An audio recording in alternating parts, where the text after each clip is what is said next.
Well, good morning, good afternoon, good evening, everybody, wherever you are. I'm excited to be here presenting to you today. My name is Greg Bailey. I'm in Houston, Texas. I am actually traveling today, but just to let you know, there is someone on this end of the line. It's just I don't have a really great background, so I won't have my camera on this whole time.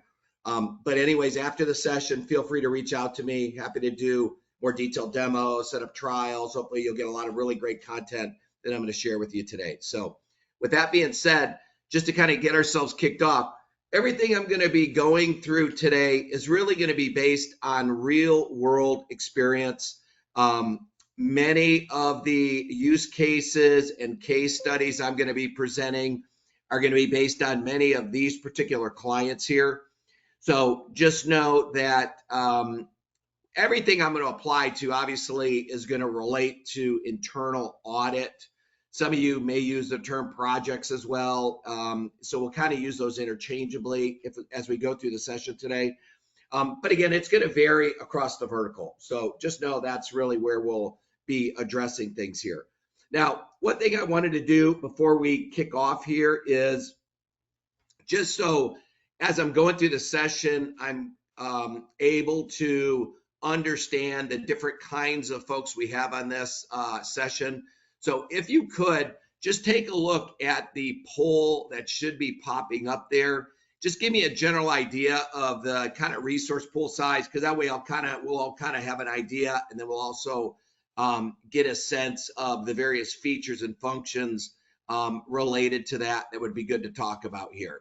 That's excellent, excellent, excellent. Okay, that helps out quite a bit. All right, fantastic. And I'll share the results with you because it's still dialing here. So this is fantastic. So just so you know, I hate that when somebody asks for a poll and then they don't share the results. So I think we've got it kind of enough here.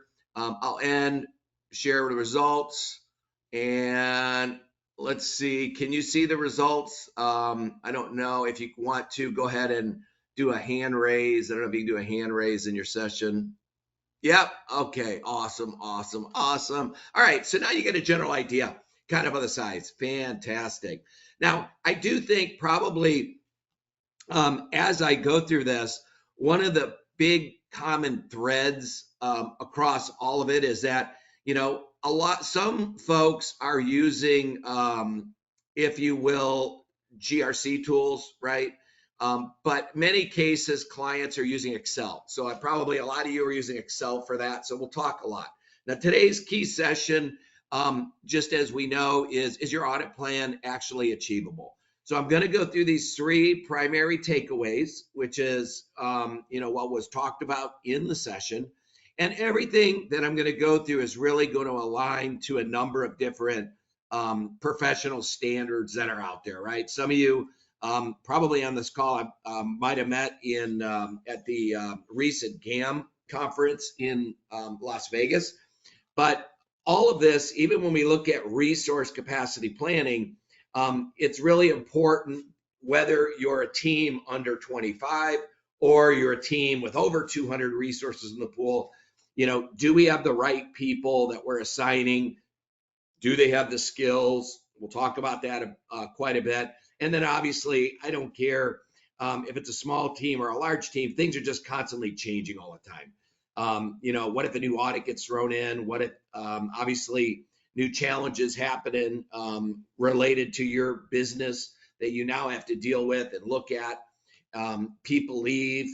How do we upskill? It's hard to retain folks. So we'll talk a lot about that as we go through the session today.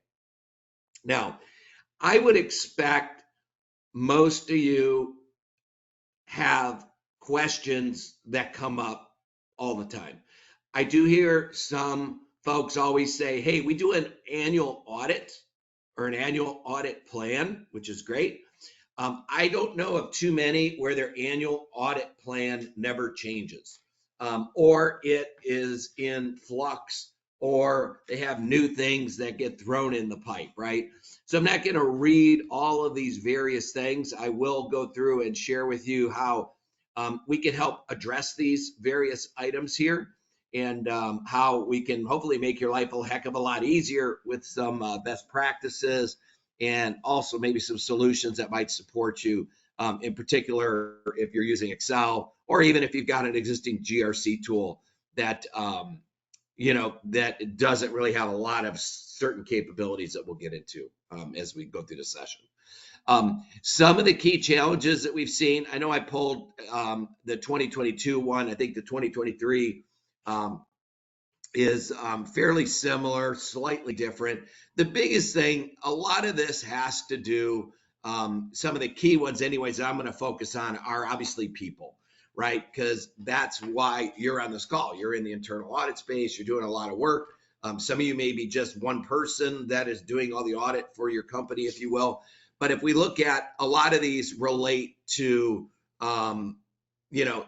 people, right? I've got to make sure I've got the right people. I've got to make sure I've got the right processes in place. I've got to make sure, sorry about that.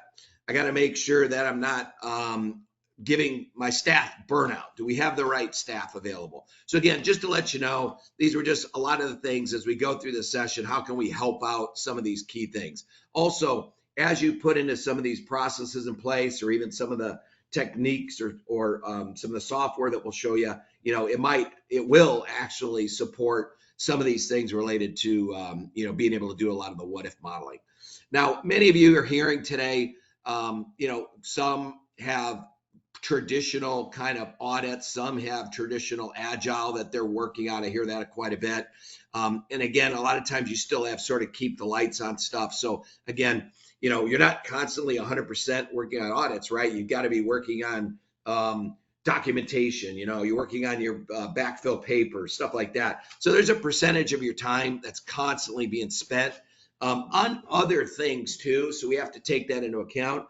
The whole thing here is we want to be able to make sure we're pulling all of our data together. So when you look at your audits, you want to say, hey, can we actually deliver on that work with the resources and capacity that we have available? All right. Now, just so you know, we do get used sometimes in other areas of a business. So sometimes I'll have large organizations where their IT group, has got people and they have projects, right? Rather than audits. I have some where they have big engineering staffs, where they have a bunch of products they're delivering and they have engineering.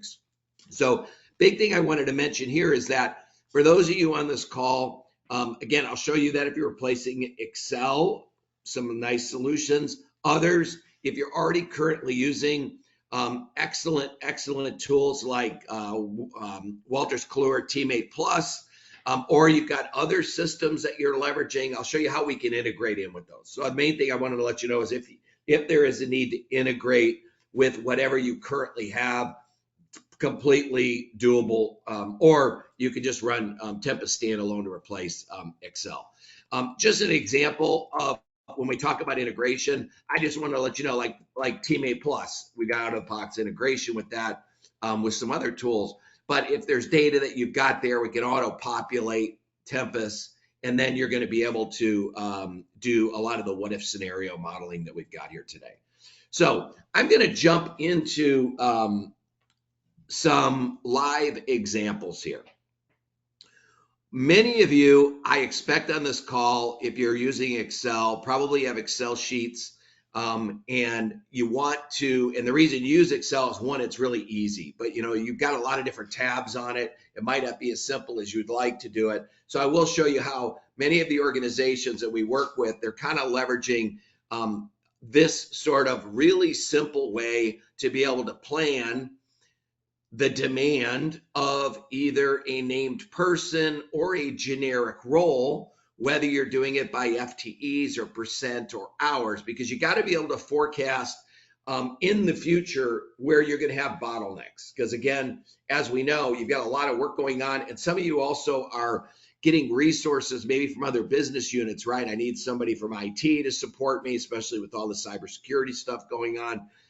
Or maybe I need somebody from finance that I've got to pull in to this particular audit. And so you've got to give enough notice to them, so that way when you get to the point where you're getting ready to deliver on the work, you've gone through and said, wait a minute, we're going to have an issue here. We really needed Jack.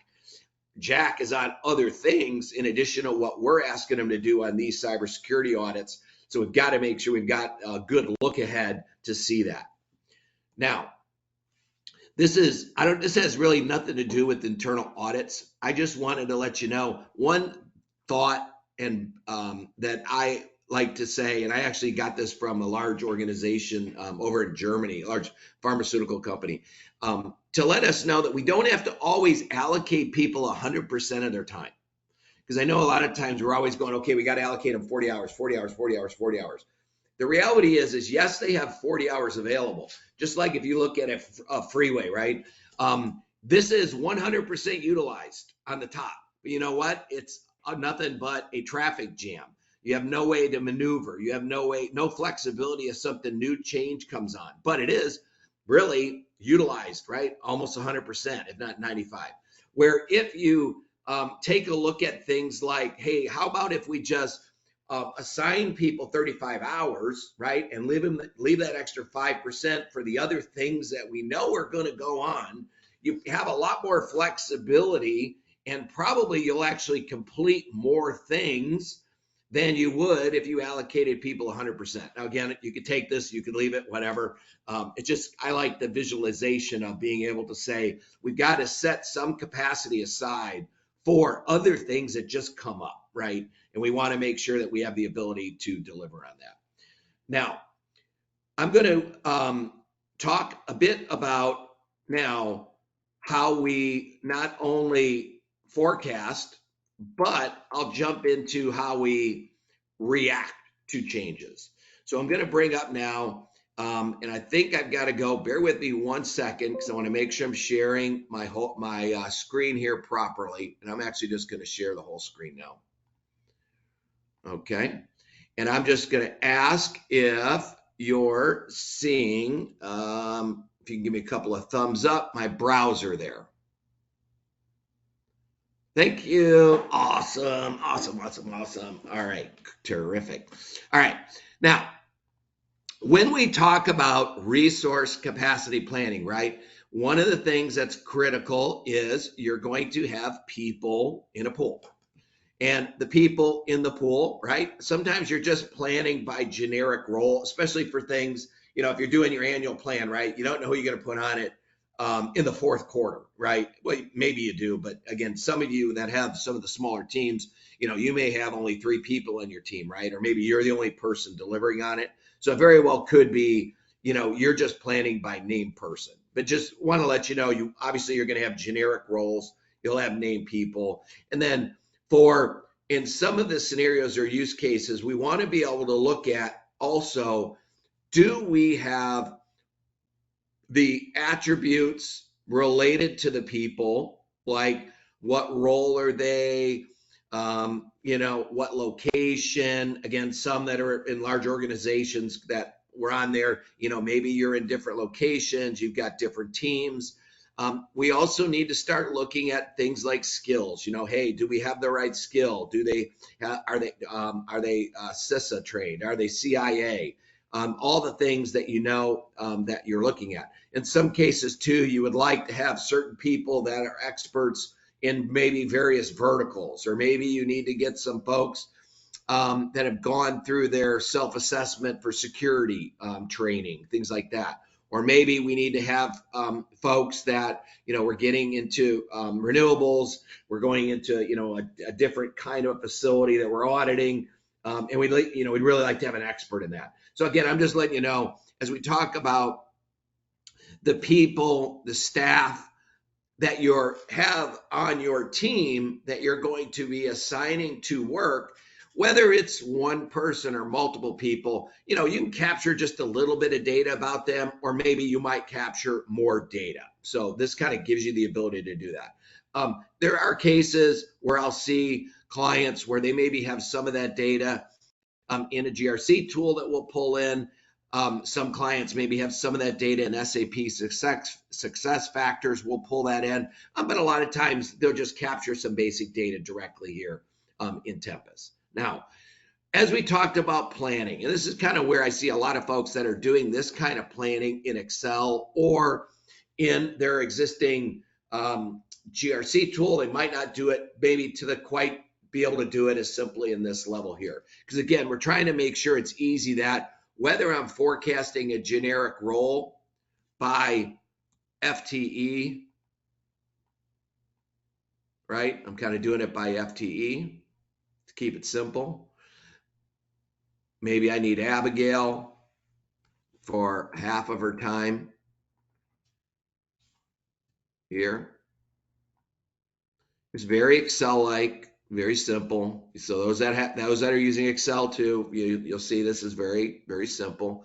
Now, some of you might plan based on percentages, right? So I'm just going to let you know, hey, I'm going to need, 10% of Abigail's time. Now again, I'm putting it on this data center review, but I could say 10% of Abigail's time is going to be spent on support activities or business as usual activities. So that way we're going to block some time out for Abigail.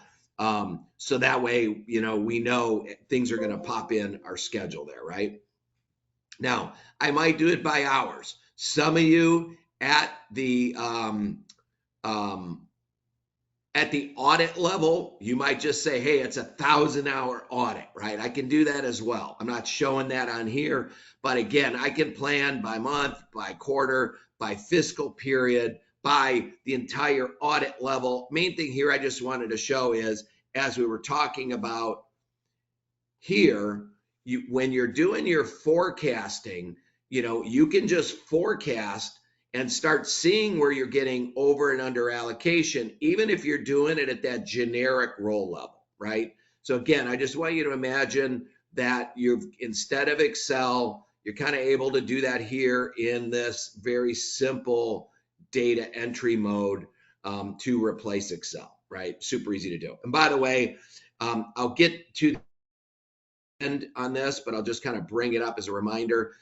We do offer free trials, 30 days. We absolutely will populate with your data if you want in the system. It's easy for us to get that data in Excel. So I just wanted to let you to know that that is available too, in addition to more detailed demos. Okay, so that really was just showing a little bit about that data entry. We need to forecast. I want to be able to quickly and easily see where I'm having challenges with my capacity, right? Uh-oh, Angela. We got Angela and all this stuff, so we're going to have to deal with that, right? Angela's over allocated. Angela's going to end up leaving. So I want simple ways that I can view capacity, over allocation, and so on. Now, I will get to and show you, fancy dashboards and, things where you might want to be able to look at, if you will, how many audits are we completing? Where do we have our over allocation? Some of you want to look at plan versus actuals because that's important to you. Maybe, maybe you need a timesheet system and you need some simple way for somebody to enter actual hours, right? And so I want to know, hey, what did we plan? What did we actually do? Now, some of you may be using another timesheet system. We can always populate Tempus with that. But again, we've got very simple ways to be able to do that as well. Now, to get to the point where we're starting to talk about now, how do you react to change, right? So we've done our simple forecasting, and now things change, right? All those questions come up. So I want to get into that. So we give you the ability to do very easy what-if scenario modeling. So I just want you to imagine your world today if you had the ability to say, hey, I'm going to pull all of my data together in this little virtual world, right? And I can pull together a what-if model. Now this one here, I'm going to group things by role. So it's really simple and easy. I can see all my current audits in flight up here. And I can look at things by, priority, or if you wanted to group them by audit type or audit location. All those are just custom fields and attributes that you could set up. You're going to have the ability to say, okay, well, I don't have enough analysts, and maybe I want to actually look at the actual raw headcount numbers, right? So, hey, if I'm really going to get all this work done here in August, I can see that I'm 1 FTE short of a lead auditor, right? I don't have enough. So now either I can hire or I can do what if scenarios like, What if we take this new audit and just slip it out a little bit, right? I'm just going to do it in a what if, slip it out, show me the impact. And in real time, okay, well, you were over allocated and now you won't be well, you weren't quite over allocated there. I was really kind of dealing with here. I had these two situations where I just didn't have enough lead auditors, but I wasn't gonna be able to hire, you might be able to hire a contractor. That's a good possibility too. But the benefit of just in real time being able to say, what if this slips? Or what if an audit slips, right? Hey, you were waiting on this person, and because you weren't able to plan things maybe as effectively as you would like, this audit's slipping. It's just going to slip. So show me the impact, right? And I can see that in real time. If someone says, hey, can we do this audit sooner? Well, let's see.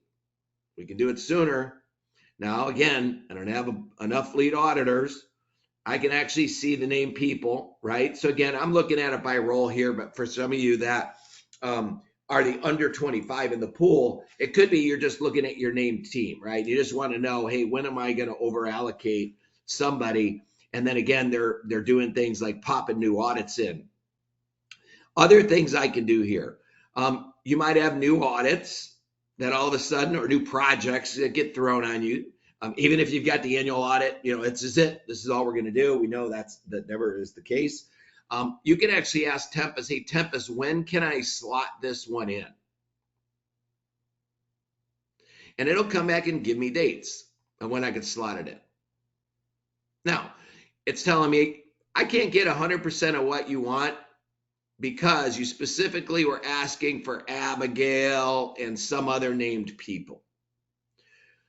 Now, you might say, well, you know what? I've got a lot of staff. I know some of them might have some availability. So Tempus, tell me, I don't really care about the named people I initially planned. Do I have enough generically available? Well, heck, if you want the named people, you can't start this till September. If you can live with the generic roles or other people that I know are available, you can actually kick this off in May. You can kick this off a lot earlier because you actually have those roles available. You just have to reallocate the staff a bit. So you might say, well, fantastic. I want to kick it off on that date. I'm going to pop that into my model, assume I'm going to start it there. And again, obviously, it's going to show me the before and after. I don't have any over allocation. So I was able to actually kick that thing off in May and not have any impact on any other audit, any other project, and I've got enough staff. Because really, as we know, even if you have an unlimited budget to get all the audits done, even if you have prioritized all the audits and you're aligning them out here, the resources are going to gate delivery, right? And so the challenge that you've always have is just making sure you keep ahead of the game and plan far enough in the future. Again, it doesn't have to be that far. It doesn't have to be that hard. I showed you. It was just literally just do it by FTEs or do it by percentage, right? It's super easy to do that. And so that way you can at least have some visibility into when do you need to hire, right? If you've got existing staff in-house, can I maybe upskill certain ones? And again, I'll show you how it's easy to be able to do that. So one of the things here was just kind of showing you that what if. Super easy to be able to say, when can I start something? What if this slips? What if this audit takes longer? Show me the before and after. Or, hey, this is a new audit. It's got to come in right here. Assume it's going to start there and show me the impact, right? So real world, real time, real easy. And some of you not only deal with headcount, but you deal with hours.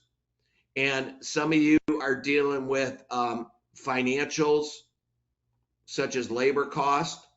And some of you may even be dealing with more robust financials, like, hey, we expected this financial benefit, or I've got, training, software, external labor, expenses, and stuff like that. So again, just I can also look at that kind of information as we do these what if scenario models. Okay. So And by the way, if anybody has any questions, I think you could chat in the chat room those questions, and I'll try to answer those at the end, or we can follow up afterwards. All right. So we talked about forecasting, high demand, identify bottlenecks, get rid of Excel. That's a big thing. This makes it easy like Excel, even if I'm pulling data in from an external tool. We talked about being able to be agile in terms of reacting to change, doing what if models, being able to say, when can we slot this in? When can we slide that? And again, all of this is based on, I will tell you, real world clients that are just getting a lot of benefit out of doing these what if scenario models. Again, if you think about, as I mentioned at the beginning, you get asked all these questions all the time. How do you answer those in Excel? Some of you might say Excel's fine, it gives you enough, it's easy enough. But some of you I know are probably going, yeah, that would be a lot easier. Having a simple one data entry point and the ability to do the what if model. All right. So for the third item and third area we were going to cover is when you're looking again at your teams, we want to make sure that we're keeping the employees, right? We know what skills they have. Everybody's got different levels of skills. Everybody's got different attributes that are available to them, right? And we also know it's really hard and difficult to hire new staff, right? With certain expertise and stuff. Just taken a lot longer than it did before. So one of the things I wanted to mention is that it is very easy for you to be able to capture that data, as I mentioned.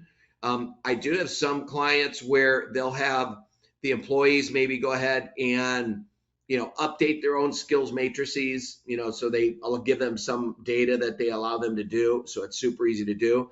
I have other clients where it's just centrally managed and maintained, and then they're able to kind of get really nice metrics out to say, for example, hey, we're really, obviously folks have to be certified, right? Or I want to know, which folks are certified, CISA trained, CIA certificates, all that stuff.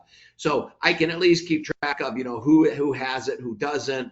Or if we're really looking to say, hey, I really need somebody that's got expertise in this area. So let's go look at the staff and say, hey, if we go get them trained in this area, we can then move them from maybe a low understanding to a medium or to a high understanding. Now, this may apply in some cases to some of the larger resource pools possibly, but also I would still say even in the teams that are the smaller teams, the staff are obviously the number one generally cost related to an organization. And so it's critical to be able to look at those skills that we've got available to us. And again, whether they're self doing it or whether you're centrally managing it, there's a couple of different ways to do it. All right.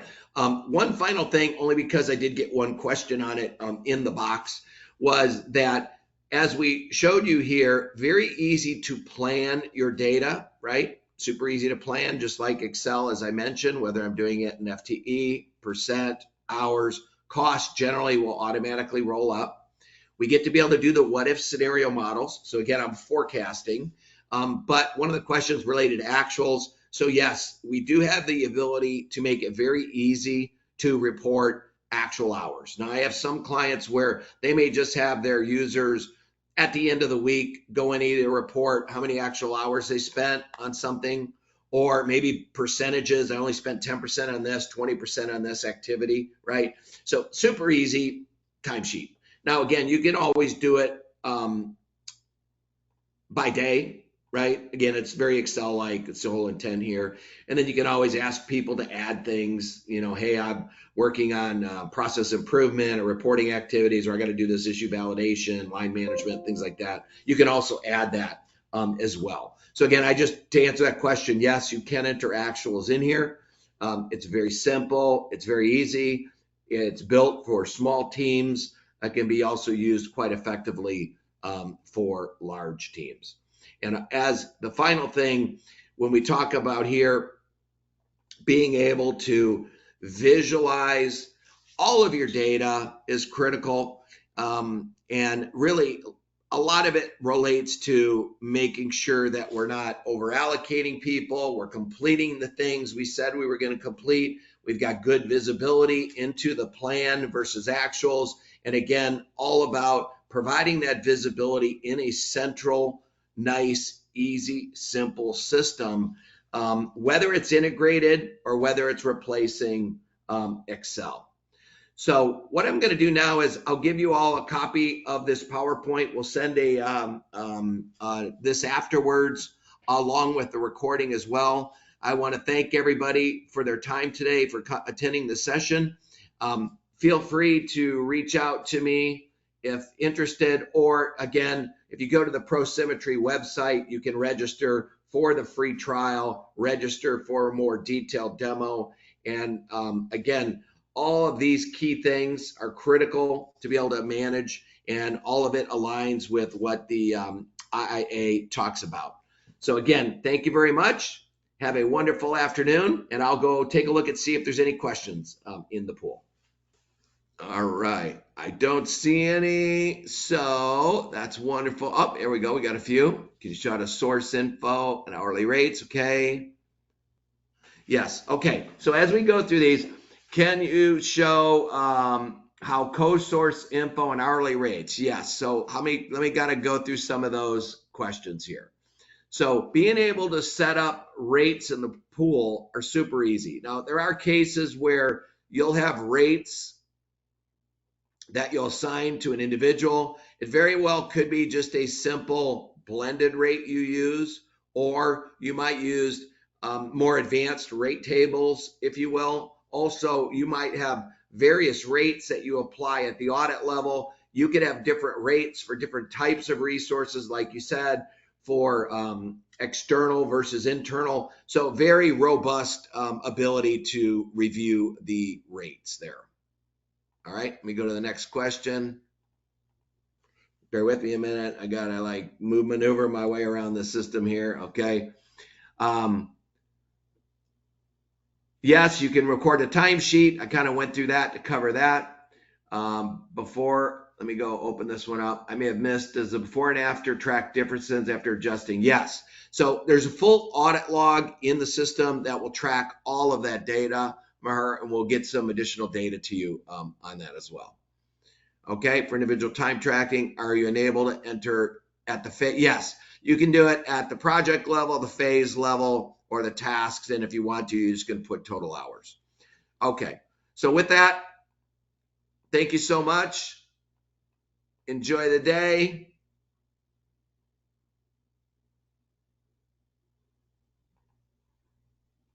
And pleasure meeting all of you.